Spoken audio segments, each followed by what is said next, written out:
Hello বন্ধুরা, সবাই কেমন আছো? আমি ভালো আছি, তোমরা কেমন আছো জানিও।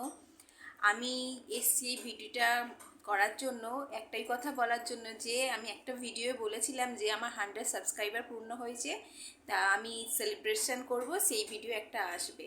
কিন্তু বন্ধুরা আমি সেই ভিডিও দিতে পারিনি কিছু ব্যক্তিগত ব্যাপারের জন্য। হ্যাঁ, সেটা আমি বলতে পারছি না, কারণ আমি বলেইছি এটা আমার শ্বশুর বাড়ি, অনেকেরই প্রবলেম আছে সব কিছুতে। তা সেই জন্যই আশা যে তোমরা যারা হয়তো দেখেছো ভিডিওটা, যারা দেখোনি তারা জানবে না, যারা দেখেছো এই ভিডিওটা তারা ভাববে হয়তো যে বললো যে 100 সাবস্ক্রাইবার পূর্ণ হয়েছে, একটা সেলিব্রেশন ভিডিও আসবে, কিন্তু আমি দিতে পারছি না, দুঃখিত বন্ধুরা। আর তার মধ্যে যা গরম পড়েছে, গরমে তো থাকার মানে টিকতে পারা জো নেই যে ভিডিও করব বা কোনো আমি আমি আমি তো বলেইছি আগে যে আমার একটা শর্ট চ্যালেঞ্জের একটা শর্ট তৈরি করব, যে রিল বানাবো, তাতেও মানে এত যে কষ্ট হচ্ছে কি বলবো। তবুও যে একটুখানি বলবো যে যারা দেখছো আমাকে সাবস্ক্রাইব করেছো তাদেরকে অসংখ্য ধন্যবাদ।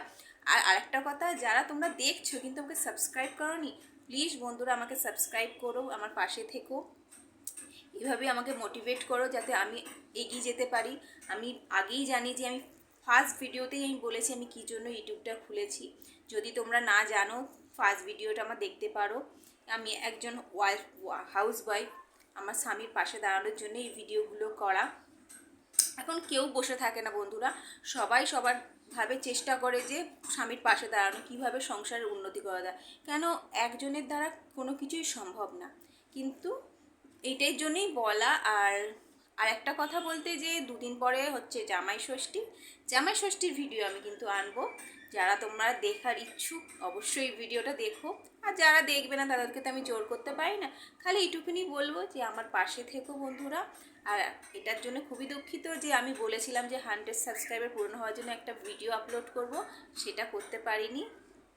সেই জন্য এই ভিডিওটা বলা আমার। আর এই যে দেখতে পাচ্ছ আমি সেজে গুজে বসে রয়েছি, এই কিছুক্ষণ আগে কটা রিল বানালাম।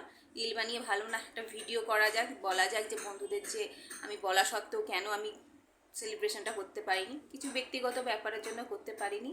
আর মোদ্দ কথা হচ্ছে যে আমি ক্যামেরার সামনে এসে যে ভাবি, আগে থেকে আমি ঠিক করে নিই যে হ্যাঁ এইটা বলবো এটা বলবো, যেই ক্যামেরাটা অন করি সেই ভুলে যাই যে কী বলবো না বলবো, কিচ্ছু মাথায় আসে না, যা মনে আসে তাই বলে দিই।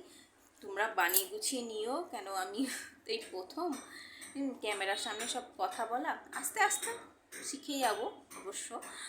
তোমাদের এইভাবেই ভালোবাসা দিতে থেকো, এইটুকানি বলার জন্য আসা। আর হ্যাঁ, আমি জামাই ষষ্ঠীর একটা ভিডিও আনবো, অবশ্যই তোমরা দেখো।